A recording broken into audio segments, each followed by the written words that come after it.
Normally, I would say that you should not let the results of one single experiment affect your decision making, but this is an example of one single experiment that affected my decision making. The researchers were looking at the effect of walnuts on certain cardiovascular risk factors.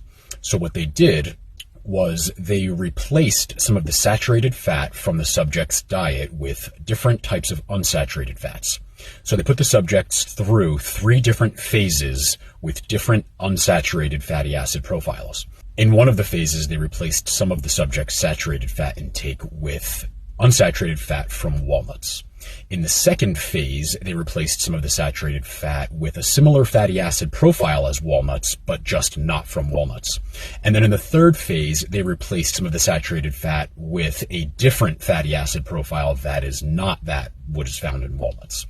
And what they found at the end of the study was that all 3 of the different dietary approaches reduced cardiovascular risk factors like LDL, the bad cholesterol, and blood pressure, but the walnuts specifically, not just the fatty acid profile similar to walnuts, but the walnuts, they resulted in a significantly greater reduction in those cardiovascular risk factors, which resulted in me eating more walnuts and making them more available to my family.